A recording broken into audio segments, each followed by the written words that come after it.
Apa kabar sahabat damai? Hari ini hari Sabtu, tanggal 11 Juli 2020.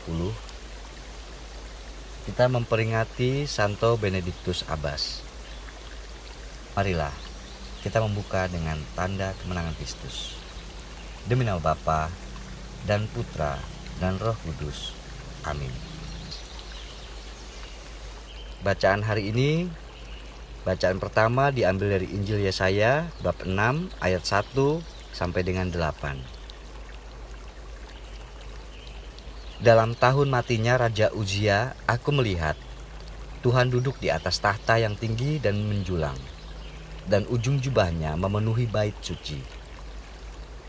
Para serafim berdiri di sebelah atasnya masing-masing mempunyai 6 sayap. 2 sayap dipakai untuk menutupi muka mereka, 2 sayap dipakai untuk menutupi kaki mereka, dan 2 sayap dipakai untuk melayang-layang.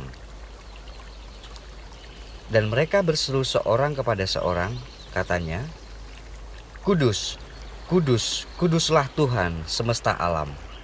Seluruh bumi penuh kemuliaannya. Maka bergoyanglah alas ambang pintu disebabkan suara orang yang berseru itu, dan rumah itu pun penuhlah dengan asap. Lalu kataku, celakalah aku binasa, sebab aku ini seorang yang najis bibir, dan aku tinggal di tengah-tengah bangsa yang najis bibir. Namun mataku telah melihat Sang Raja, yakni Tuhan semesta alam. Tetapi seorang daripada serafim itu terbang mendapatkan aku. Di tangannya ada bara yang diambilnya dengan sempit dari atas mezbah. Ia menyentuhkannya kepada mulutku serta berkata, Lihat, ini telah menyentuh bibirmu, maka kesalahanmu telah dihapus dan dosamu telah diampuni. Lalu aku mendengar suara Tuhan berkata, Siapakah yang akan kuutus? Dan siapakah yang mau pergi untuk aku?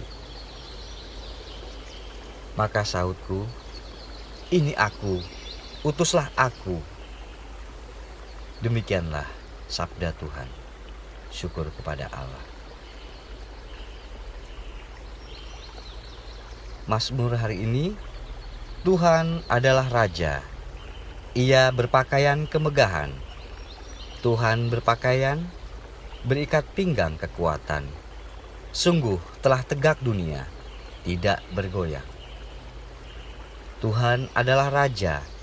Ia berpakaian kemegahan. Tuhan berpakaian, berikat pinggang kekuatan. Sungguh telah tegak dunia, tidak bergoyang.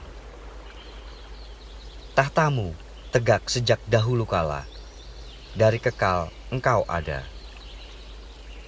Peraturanmu sangat teguh. Bait-Mu layak kudus. Ya Tuhan, untuk sepanjang masa.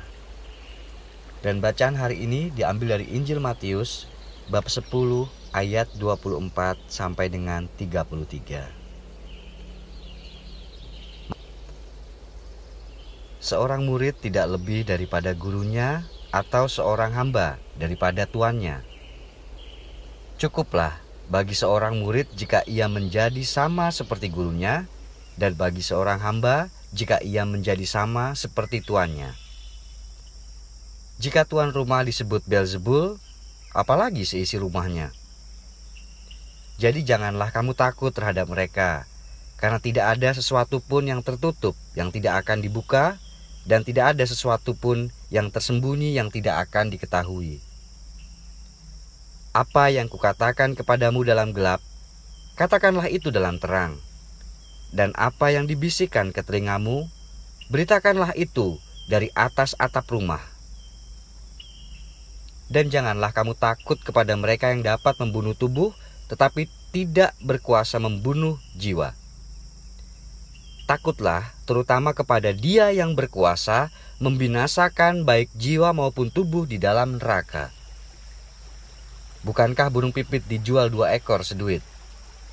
Namun seekor pun daripadanya tidak akan jatuh ke bumi di luar kehendak Bapamu. Dan kamu, rambut kepalamu pun terhitung semuanya. Sebab itu, janganlah kamu takut, karena kamu lebih berharga daripada banyak burung pipit. Setiap orang yang mengakui aku di depan manusia, aku juga akan mengakuinya di depan Bapa-Ku yang di surga. Tetapi barang siapa menyangkal aku di depan manusia, aku juga akan menyangkalnya di depan Bapa-Ku yang di surga. Demikianlah Injil Tuhan. Terpujilah Kristus.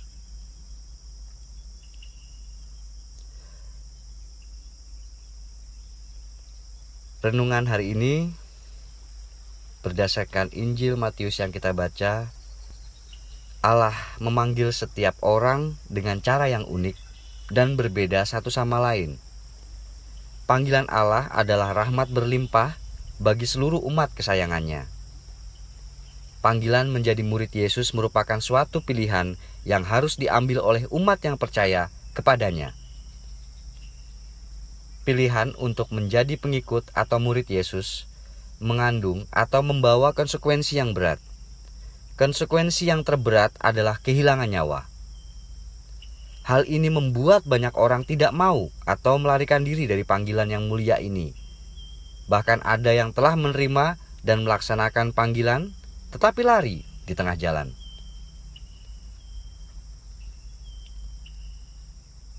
Pada bacaan sebelumnya, di bacaan pertama, melukiskan tentang panggilan Allah kepada Nabi Yesaya. Nabi Yesaya mendengar suara Allah yang berkata, "Siapakah yang akan kuutus dan siapakah yang mau pergi untuk aku?" Yesaya menjawab katanya, "Inilah aku, utuslah aku." Suara Allah kepada Nabi Yesaya merupakan panggilan istimewa. Ungkapan Nabi Yesaya menunjukkan ketaatannya kepada Allah, karena ia percaya bahwa Allah benar-benar ada dan mengasihi hidupnya. Panggilan Allah kepada Nabi Yesaya menunjukkan bagaimana Allah mengasihi umatnya. Nabi Yesaya menjadi orang pilihan Allah untuk menyelamatkan umatnya yang jatuh karena dosa. Kemudian pada bacaan Injil hari ini mengisahkan bagaimana sikap dan tindakan yang perlu untuk menjadi seorang murid Yesus. Yesus mengajarkan para muridnya supaya jangan takut menjadi pengikut-pengikutnya. Yesus mendorong para murid supaya tidak takut menghadapi perlawanan dari orang-orang yang menolaknya. Hal ini perlu bagi para murid agar mereka tidak meninggalkan perutusan dan setia kepada Yesus. Yesus yang memanggil para muridnya tidak akan pernah meninggalkan mereka. Ia senantiasa hadir dalam seluruh dinamika kehidupan para muridnya. Oleh sebab itu, Yesus mengharapkan para muridnya untuk tidak takut. Saudara terkasih, bacaan-bacaan hari ini mau mengajak kita untuk senantiasa menyadari panggilan yang telah dikaruniakan Tuhan kepada umatnya.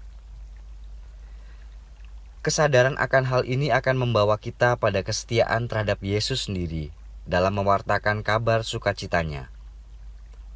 Kesetiaan kepada kehendak dan rencana Allah akan membawa kita semua pada kebahagiaan sebagai pengikut Kristus.